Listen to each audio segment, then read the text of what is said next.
Hello दोस्तों, स्वागत है आप सबका जीएस विथ लेंस पर। ये चैनल आपका स्टडी पार्टनर है, जहां हम बोरिंग टॉपिक्स को एंगेजिंग बनाएंगे और कॉम्प्लेक्स कॉन्सेप्ट्स को सिंप्लीफाई करने की कोशिश करेंगे।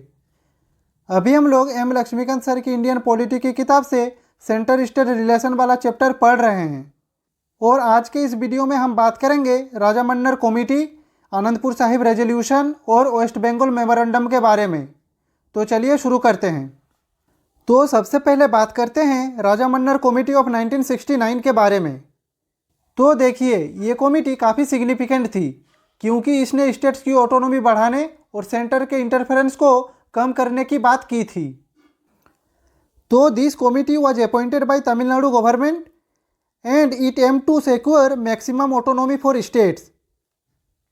तो देखिए, भारत का कॉन्स्टिट्यूशन एक फेडरल स्ट्रक्चर को फॉलो करता है, लेकिन कुछ ऐसे प्रोविजंस है जो सेंटर को ज़्यादा पावर देते हैं।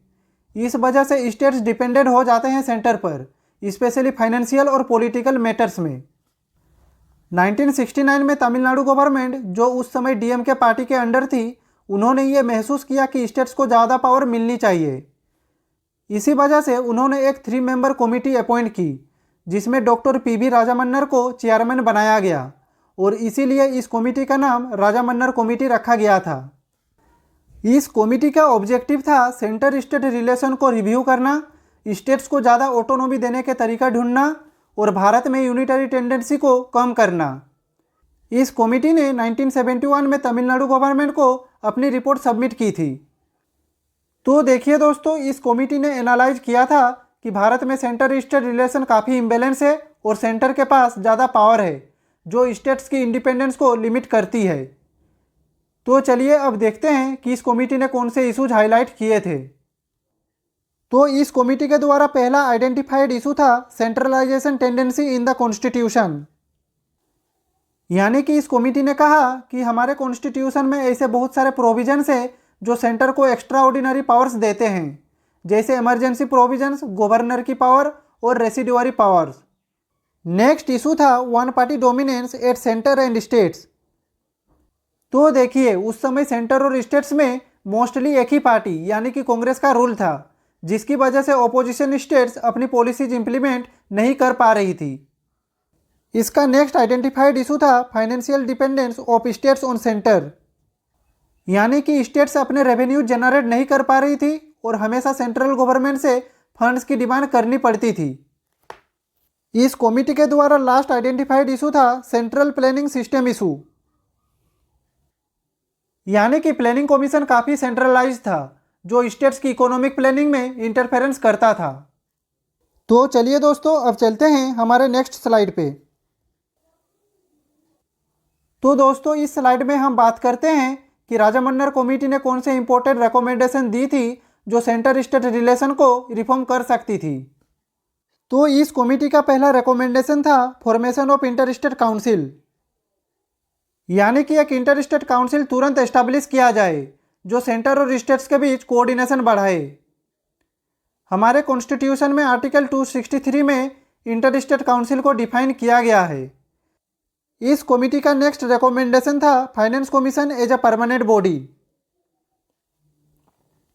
तो इस कमेटी ने कहा फाइनेंस कमीशन को परमानेंट बनाया जाए। इन्होंने कहा स्टेट्स को फाइनेंशियल इंडिपेंडेंस दी जाए ताकि वो अपनी पॉलिसीज को बिना सेंटर की मदद के इम्प्लीमेंट कर सके। इसका नेक्स्ट पॉइंट था एबोलिशन ऑफ प्लानिंग कमीशन। तो इस कमीशन ने कहा प्लानिंग कमीशन को डिसबैंड कर दिया जाए और उसका रोल स्टेट्स खुद हैंडल करे। नेक्स्ट पॉइंट है articles 356, 357 and 365 should be removed. यानी कि आर्टिकल 356, 357 और 365 जो सेंटर को स्टेट्स में इंटरफेयर करने का अधिकार देते हैं, उनको पूरी तरह से हटा दिया जाए। नेक्स्ट रिकमेंडेशन था abolition of all India services such as IAS, IPS and IFS. यानी कि आईएएस, आईपीएस और आईएफएस जैसे ऑल इंडिया सर्विसेज को स्टेट्स के कंट्रोल में दे दिया जाए ताकि सेंटर की डायरेक्ट इंटरफेरेंस स्टेट में ना हो। नेक्स्ट पॉइंट है more subject transferred to state list.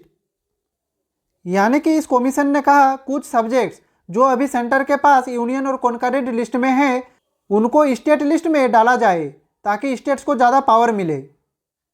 तो दोस्तों, ये रिकमेंडेशंस काफ़ी रेडिकल थी लेकिन सेंट्रल गवर्नमेंट ने इसे पूरी तरह से इग्नोर कर दिया।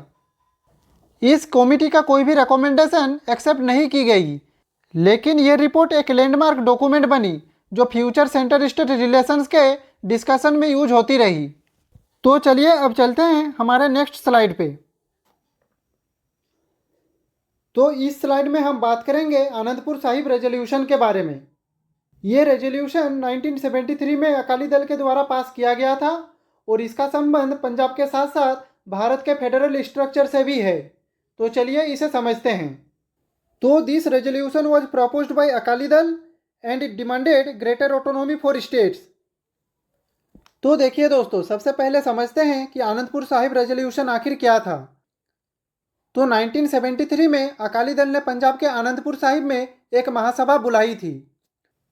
इस सभा में एक रेजोल्यूशन पास किया गया जिसमें पंजाब के साथ साथ अन्य राज्यों के अधिकारों की मांग की गई। ये रेजोल्यूशन पंजाब को एक ऑटोनोमस स्टेट बनाने की मांग करता था। अब सवाल ये उठता है कि अकाली दल ने ये रेजोल्यूशन क्यों पास किया।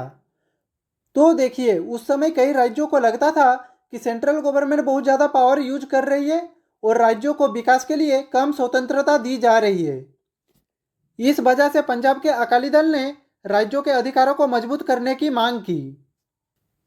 तो चलिए इस रेजोल्यूशन की सबसे इंपॉर्टेंट डिमांड्स को समझते हैं।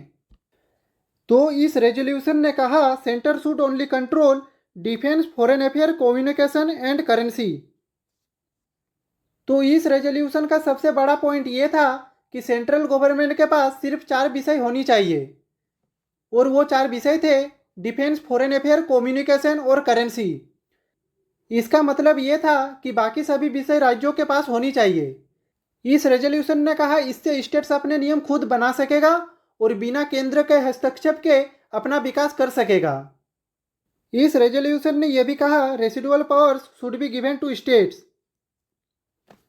तो इस रेजोल्यूशन का एक इंपॉर्टेंट मुद्दा रेसिडुअल पावर्स का भी था।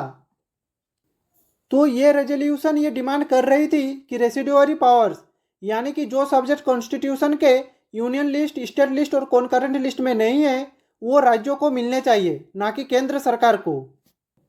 अकाली दल चाहता था कि भारत का फेडरल स्ट्रक्चर मजबूत हो जिसमें राज्यों को अधिक से अधिक अधिकार मिले। इस रेजोल्यूशन का नेक्स्ट डिमांड था constitutional changes to ensure federalism. यानी कि इस रेजोल्यूशन में यह भी मांग रखी गई कि भारत के संविधान में ऐसे सुधार हो जो राज्यों की अधिक स्वतंत्रता को एंश्योर करे। ये रेजोल्यूशन एक कंट्रोवर्शियल टॉपिक रहा है, जहां एक तरफ अकाली दल इसे राज्य के अधिकारों को बढ़ाने का एक माध्यम मानता था, वहीं कई लोगों ने इसे एक सेपरेटिस्ट सोच से भी जोड़ा। तो चलिए दोस्तों, अब चलते हैं हमारे नेक्स्ट स्लाइड पे। तो इस स्लाइड में हम बात करेंगे वेस्ट बंगाल मेमोरेंडम ऑफ 1977 को। तो सबसे पहले हम जानते हैं मेमोरेंडम का मतलब क्या होता है। तो ये एक रिटन डॉक्यूमेंट होता है जो किसी इंपॉर्टेंट बात या समझौता को दर्शाता है। ये मेमोरेंडम एक महत्वपूर्ण प्रस्ताव था जो वेस्ट बंगाल की कम्युनिस्ट गवर्नमेंट ने सेंटर स्टेट रिलेशन के संदर्भ में सेंट्रल गवर्नमेंट को दिया था। इसका मेन ऑब्जेक्टिव था सेंट्रलाइजेशन को कम करना और राज्यों को अधिक स्वतंत्रता देना। तो चलिए इसे समझते हैं।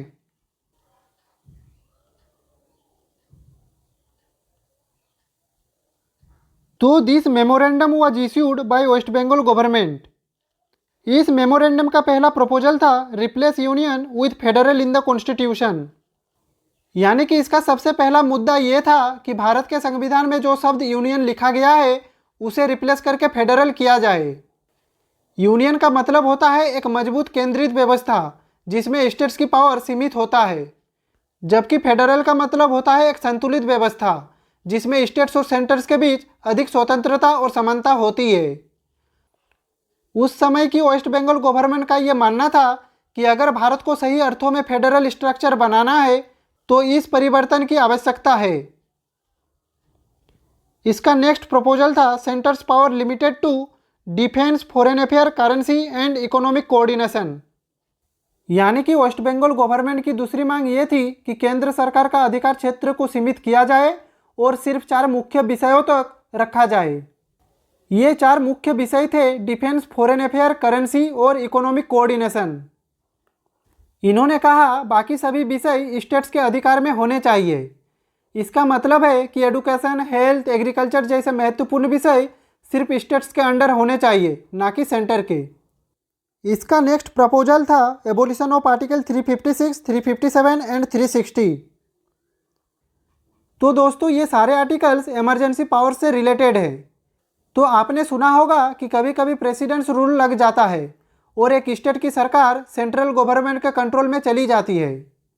वेस्ट बंगाल गवर्नमेंट का कहना था कि इन आर्टिकल्स का मिसयूज किया जाता है और इन्हें हटाया जाना चाहिए। तो चलिए अब चलते हैं इस मेमोरेंडम के नेक्स्ट प्रपोजल पे।